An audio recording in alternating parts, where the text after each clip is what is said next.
Hello and welcome into another episode of Locked on Wolves. Today on the show, we're going to look back at the month of December with just one game to go in the calendar year 2021. How can we look at the Timberwolves December, given how difficult the schedule was, the context of the COVID-19 health and safety protocol issues, et cetera? How do we look back at December? How do we feel about the Timberwolves moving forward? And also, the January schedules are not bad at all. So we'll take a peek ahead at that and see what's on the horizon here for the Wolves. It's all coming on Locked on Wolves. Welcome into the show.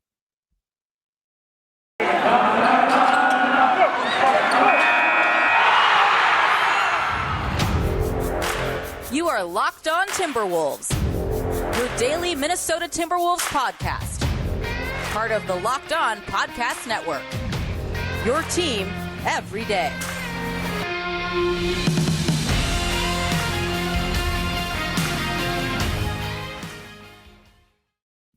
Hello and welcome to the Locked On Wolves podcast, part of the Locked On Podcast Network, your team every day. My name is Beecken. I'm the host of Locked On Wolves. I'm also the editor of Dunking with Wolves, the Timberwolves site on the Fansided Network. Today's episode is brought to us by Truebill. Truebill is the new app that saves you money by helping you identify and stop paying for the subscriptions you don't want or need, and can even negotiate better deals on those you want to keep. Happy Thursday, everybody.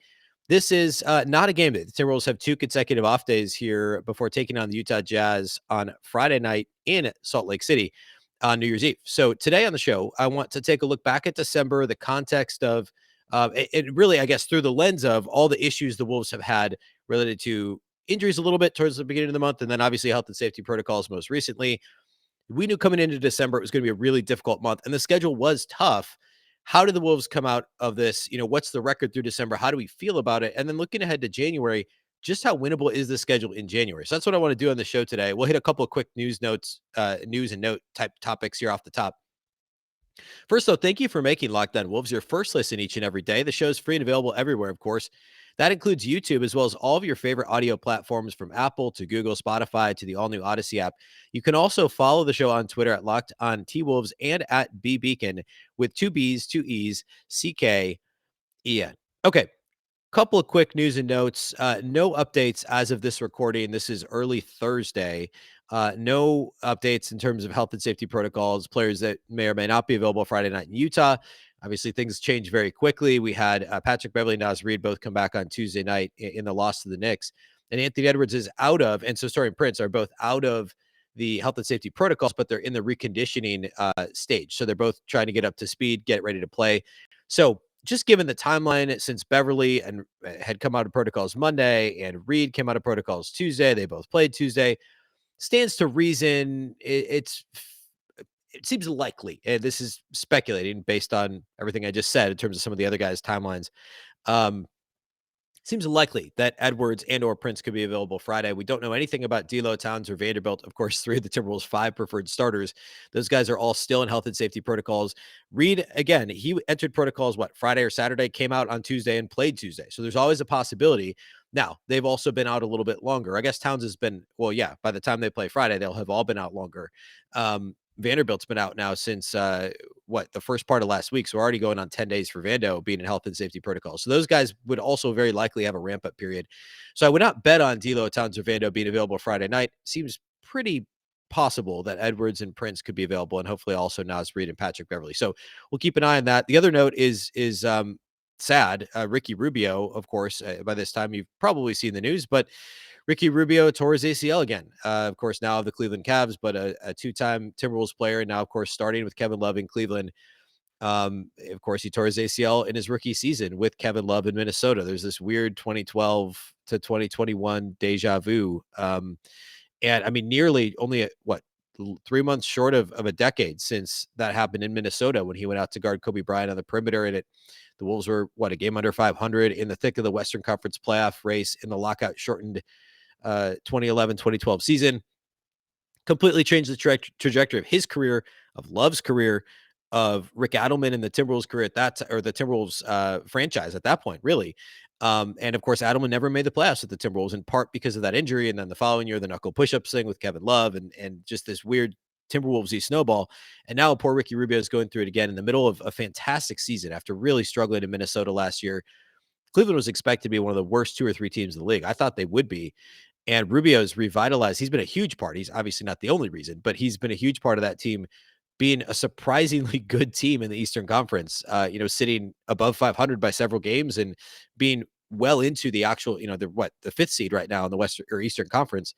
So really too bad to see Ricky tear his ACL again. And obviously we don't know the exact timeline on that, but certainly would be, I mean, a year or so late next season at best would be when Ricky Rubio could potentially return. And he's about to hit free agency as well. So really disappointing for Ricky. You got to feel for him, and hopefully things turn out okay for him, and he's able to get back on the floor quickly and get a contract too, get paid. Okay, so shifting gears, I want to take a look back at the month of December. We came into December knowing that the Timberwolves had really a murderer's row of opponents that they were going to have to face. It started out with, the whole thing was tough. I mean, there was only a couple of games in there against teams that had losing records. We came into December at the time when December started, there were actually 0 teams below 500 that the Timberwolves had on their schedule upcoming. Now, when they actually played every team, there were some teams that hit some rough patches and were below 500. Atlanta is one example. Well, the Wolves lost to Atlanta. And Portland ended up being below 500 when the Wolves played them, and the Knicks also most recently. But of course, they lost to the Knicks as well. So coming into the month, no teams under 500. I think there were maybe 3 teams that were under 500 when the Wolves faced them. Depending on what happens with the Jazz on Friday, because that is, of course, December 31st. Well, let's put it this way. So to this point, the Wolves are 5-8 in the month of December. I honestly feel like there's a big difference, at least the way it feels, to be 5-9 for a month versus 6-8. 6-8 is only a game below 500 for the month. And given how difficult the schedule was, if the Wolves pull out a win in Utah on Friday, I think we can look at this month and feel okay about it. It's silly that we can argue that it hinges on one game, but I just think 5-9 does not feel like a successful month. 6-8 isn't either, but given the schedule and the circumstances, again, not terrible. So what I want to do is I want to look at the bad losses, the good wins, the excusable losses, just real quickly, and the impact of COVID-19 and health and safety protocols and all the difficult stuff that the Timberwolves went through throughout the month. And obviously not just the Timberwolves, to be clear, but there were some teams they faced, including the Knicks on Tuesday, who were relatively healthy while the Wolves were missing a lot of their best players. Not excusing that loss because it was bad. But I think we have to consider that context as well. So we're going to do all that next, and then we'll peek ahead at January 1st. Though, let's talk about our friends over at Truebill. Do you know why free trials renew without your consent? It's a business scam out to get you. Don't let greedy corporations pocket your money. Download Truebill to take control of your subscriptions. Truebill is the new app that helps you identify and stop paying for subscriptions you don't need, want, or simply forgot about. On average, people save up to $720 per year with Truebill. Because companies make subscriptions hard to cancel, Truebill makes it incredibly simple. Just link your accounts, and Truebill will cancel your unwanted subscriptions in one tap. And your Truebill concierge is there when you need them to cancel unwanted subscriptions so that you don't have to. Truebill has over 2 million users and has helped save them over $100 million. Don't fall for subscription scams. Start canceling today at truebill.com/LockedOnNBA. Go right now. Truebill.com/LockedOnNBA could save you thousands a year. Truebill.com/LockedOnNBA.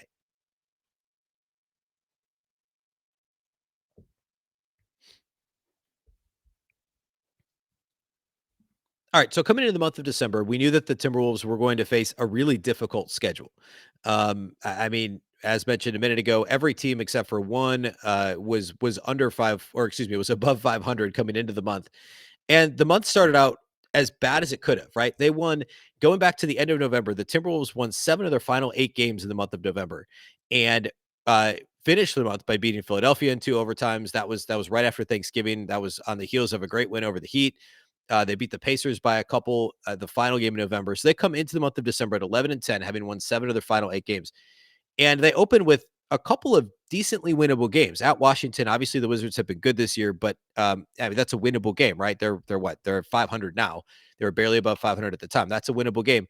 Their third game of the month was at home against Atlanta, who's been disappointing this season. Cleveland should have been a winnable game, but instead, the Wolves started the month with a 5-game losing streak, and several of those losses were completely inexcusable. The Washington loss was not great. They lost by 8. It never felt like they were really in that game, and they should have been. The Brooklyn game was super competitive, and that was without Karl-Anthony Towns. He didn't play in that game in Brooklyn on that Friday night due to what was the hip contusion, I think, or the tailbone contusion he had suffered in Washington. So no Towns. They go to Brooklyn, only lose by 5 to James Harden and Kevin Durant, and Durant had to take over in the final minute to win that game. So you follow up a disappointing performance in Washington with a great performance in Brooklyn, and then 3 consecutive duds, a mediocre Atlanta team at best, and they've really struggled since this point, They lose at home by double digits to Atlanta when Towns returns and drops to 31-16. Then you get blown out entirely by the Utah Jazz, not a non-competitive second half against a divisional opponent that you played well last year in the Jazz. And then they follow that up by playing the Cleveland Cavaliers in another completely non-competitive game at home. So three consecutive home games, a 3-game homestand, Atlanta, Utah, Cleveland, all those games, I would say 4 of those 6 halves were completely non-competitive in that stretch. Towns was played in all those games. D'Angelo Russell did miss them. He had the ankle issue and missed all 3 of those games. But otherwise, I mean, you had Towns, you had Anthony Edwards, Vanderbilt, Beverly. This is all pre-COVID-19 kind of wreaking havoc on this team. And just a really inexcusable stretch. So now they're 11-15, and then they go on the road, and we think things are about to get difficult with, Portland's not great, but then you go to Denver, face the Lakers, face the Mavs, and the Wolves rip off 4 consecutive wins. Anthony Edwards is awesome. He drops 38 against Denver. They win both those games on the road, Portland and Denver. Denver game's a blowout. And then they blow out the Lakers at home on national TV. They've won 3 straight. Then they beat the Mavs on that Sunday game right before COVID hits the team hard. I guess Ant actually did miss that Sunday game because Anthony Edwards tested positive. Patrick Beverly tested positive following that Lakers game on Friday. And you'd still beat Dallas shorthanded. And it's like, okay, well, now you get Dallas again. And as long as this team stays relatively healthy. And then the Timberwolves finish the month with 3 losses in 4 games as COVID starts to take hold of the team. Towns misses the Dallas game. Towns plays in the Dallas game. No Anthony Edwards, no Patrick Beverly, no Jared Vanderbilt. They lose in Dallas. Then they lose in Utah on Thursday. When Towns tests positive, they find out early in the day, no Towns, shorthanded. Between Thursday and Monday, they lose a bunch of other guys, D'Angelo Russell, Naz Reid. But then they beat Boston without any of their 5 starters on Monday, and then most recently lost to the Knicks. So here we sit at 6-8 on the, at 5-8 on the month.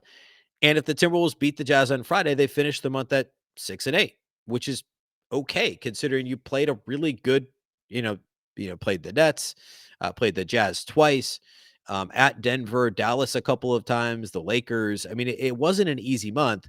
And if the Wolves come out of it 6-8, knowing that they didn't have, D'Angelo Russell for 5 games this month, Towns now has missed 3 games so far this month. Anthony Edwards has now missed 4 or 5 games this month. So you had each of those guys missing for 3 to 5 games, sometimes overlapping. 6-8 is not a horrible month. And now we look ahead to January, and things get a whole lot more palatable when you start looking at January's schedule. And I want to dig into that here in just a second. But just kind of taking stock at the end of the month of December, we're a little over 40% of the way through the schedule. We'll hit the midway point here in just a couple of weeks. And the schedule, before we get to that, it's about to get easier. The Timberwolves are still a top 12 defense by almost any metric. They're 11th in defensive rating according to Basketball Reference. And they're still playing really well on that end of the floor. The offense has still been really disappointing. And obviously, like the game against the Knicks, when they had scored 100 or more points in 20 straight games. On Tuesday, they scored 88 against the Knicks. And they couldn't hit the broadside of the barn, shot 18% from 3, made 7 threes. Both, the 18% and the 7 made threes were both season worst marks for the Timberwolves. Just a miserable game. They missed, I think, more than 30 of those threes statistically, or tracked as being open or wide open shots. I think it was like 34 of their, 38 3-point attempts were actually open shots. They just missed them. And unfortunately, those nights are going to happen. They've happened way too much this season for the Timberwolves. The Wolves have had many games where they've just missed open shots. Now, not having the D'Angelo Russells, the Karl-Anthony Towns, the guys who can shoot above 40% from 3 hurts. But I talked about this following in the post-game pod on Wednesday, following the Knicks game on Tuesday, is the Malik Beasleys of the world and the Patrick Beverleys, the guys who are supposed to be, Jalen Noel, who are supposed to be above average 3-point shooters, need to make those shots. Now, Noel is 40% for the season. He had a great game against the Celtics on Monday, but D'Angelo Russell is 33% from 3. Malik Beasley is 34% from 3. These guys are both supposed to be. I mean, D'Lo is probably more a 36, 37% guy, more about volume and distance than he is accuracy. But Beasley's a 38, 39% 3-point shooter for his career, shot 40% in a Timberwolves uniform coming into the season. These guys have to, Patrick Beverly, 31%, by far a career worst from 3. These guys have to bring those percentages up if the Wolves are going to win some of these games. And the defense has been consistent. We know that they've had issues fouling. We know that opponents have shot a bunch of free throws against the Wolves. We know they've had issues on the defensive glass. That hasn't changed. But the other thing that hasn't changed is the opponent turnover rate. The Wolves are still forcing opponents to turn the ball over a lot. They have the best opponent turnover rate in the NBA. Almost 15%, to be exact, 14.8% of opponent possessions end in a turnover, which means at this point it's a pattern. The Timberwolves are good at forcing opponent turnovers. They're 6th in steals per game across the league. They're 5th in blocks per game, and they turn opponents over. The fouling thing and the rebounding thing, so far, we talked about this at about the 20 game mark. I wondered if it was sustainable. So far, it has been. The defense has been good pretty much across the board. Now, of course, lately it's helped to play against a Celtics team with no Jason Tatum and some of these other COVID and health and safety issues that have plagued opponents as well. But there's nothing. I mean, we're almost halfway through the season, and we can't sit here and scoff at the 11th best defensive rating in the league. The offense, so much of it's going to come down to making open shots. We know Towns is phenomenal. We know that Edwards and Russell have both had great games this year.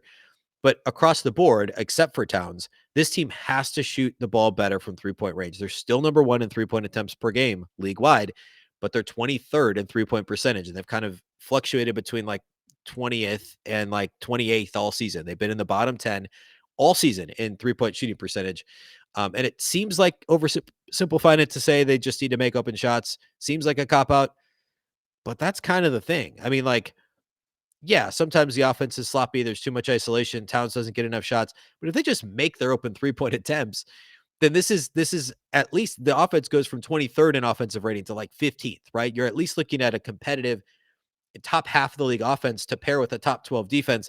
That's a playoff team. And the Wolves wouldn't be 16 and 18. They'd be 18 and 16 or 19 and 15 if they could just make a few open threes. Against the Knicks, just make a couple of those and they end up winning that game. The game's completely different. So on the one hand, and I spoke about this a couple weeks ago, but it keeps being a thing. Like, it's still a very tangible issue. If these guys just shoot their career averages from three, then this team's above 500. It's the craziest thing that's what we're sitting here talking about. But that's kind of been the biggest issue on offense for the Wolves, and I really don't think that that's oversimplifying it. Okay, next I want to look at the January schedule and how the Wolves might get off to a strong start here in January as things really lighten up schedule wise for Minnesota. First, though, let's talk about our friends at BetOnline.ag. BetOnline has you covered this holiday season with more props, odds, and lines than ever before as football continues the march through college bowl season and the pro football playoffs are just a couple of weeks away. BetOnline remains your number one spot for all the sports action this season. Head to the website or use your mobile device to sign up today and receive your 50% welcome bonus on your first deposit. Just use our promo code LOCKEDON to receive that bonus. Again, promo code LOCKEDON to get a 50% welcome bonus on your first deposit. From basketball to football, NHL to boxing and UFC, right on down to your favorite Vegas casino games. Don't wait to take advantage of all the amazing offers available for the 2021, and I guess we're a couple of days away now, in 2022 calendar year. BetOnline is the fastest and easiest way to bet all your favorite sports. Don't wait to take advantage of all the new amazing offers available. BetOnline, where the game starts.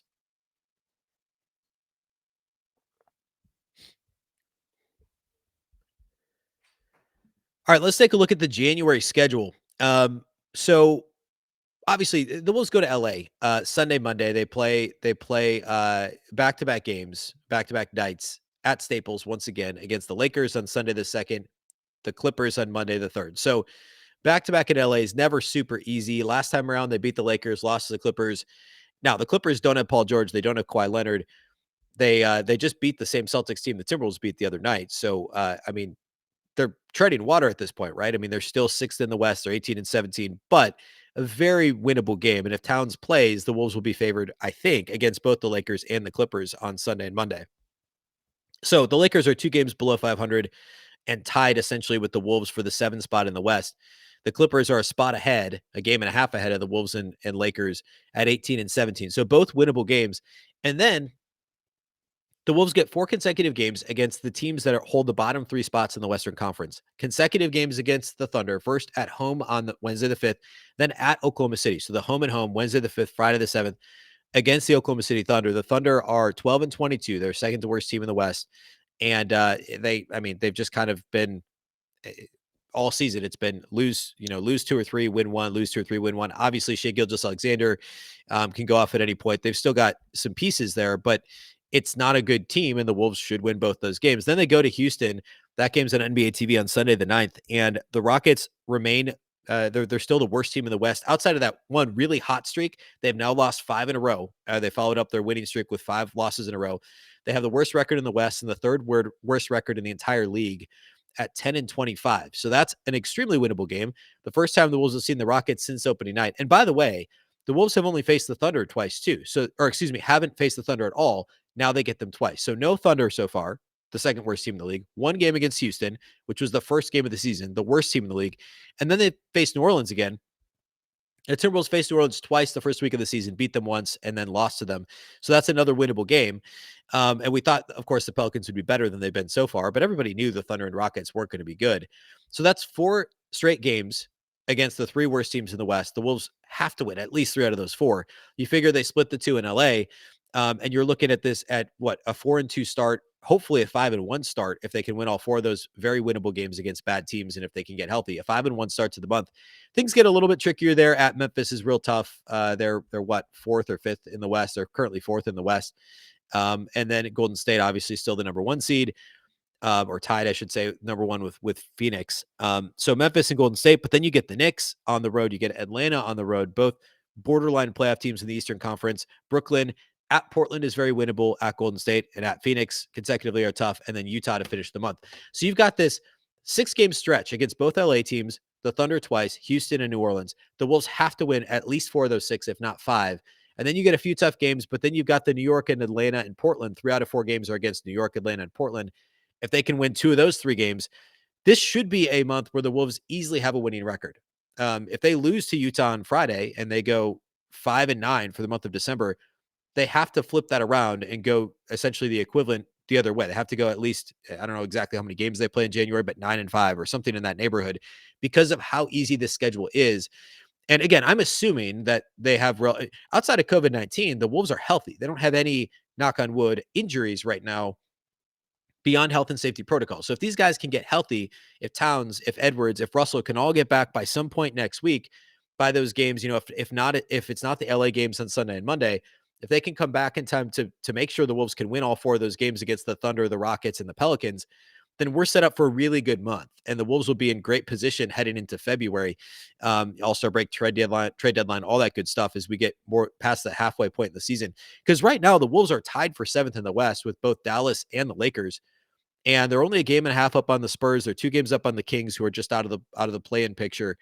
Minnesota's only a game and a half out of the 6th spot. And of course, the 6th spot is important because then you're out of the play-in realm. And there's actually Denver and the Clippers are tied at 6. So the Wolves are closer to being in 5th place than they are to being out of the playoffs entirely right now. And yet they've played the last 10-ish days at less than full strength. They're actually really 2 weeks at less than full strength, missing the majority of their starters for the majority of that time. So you have to feel okay about the Wolves are at. Now, overall this season, if you were saying 40% of the way through the year, the Wolves are 2 games below 500, that doesn't feel good. But given the context of December, knowing how favorably the schedule sets up in January, we can feel okay about the Wolves, about their positioning right now, provided that Towns can come back, ramp up quickly. Edwards, Russell can do the same. So look forward to what should be a really positive January for the Timberwolves. We'll, of course, have a show on Friday to preview Wolves Jazz Friday night and talk about any other COVID-19. Hopefully there's nothing but good news on Friday related to that. But we'll preview the Wolves Jazz matchup, discuss all the news and notes headed into the weekend as the Wolves get ready to go to LA on Sunday as well. So first of all, or I guess last of all, thank you to those of you that do make Locked On Wolves your first listen each and every day. Of course, we're daily, Monday through Friday. We will have a post-game pod New Year's Eve following Wolves Jazz on Friday that will post probably early Saturday. So you will have some New Year's Day listening. Hopefully the Wolves beat the Jazz Friday, and it'll be a pleasant post-game podcast. But we're daily Monday through Friday with weekend post-game pods throughout the season. So be sure you're subscribed and following wherever you listen to podcasts. That now includes YouTube as well as all your favorite audio platforms, Apple, Google, Spotify, Odyssey, wherever you like to listen. You can also follow on Twitter at Locked On T-Wolves and at Beecken with 2 B's, 2 E's, CKEN. That's all we have for you today. Thanks again for listening to Locked On Wolves, part of the Locked On Podcast Network. Remember, the Locked On Network is your local experts on all the biggest stories. Once again, I'm Ben Beecken. This is the Locked On Wolves podcast, and we'll catch you next time.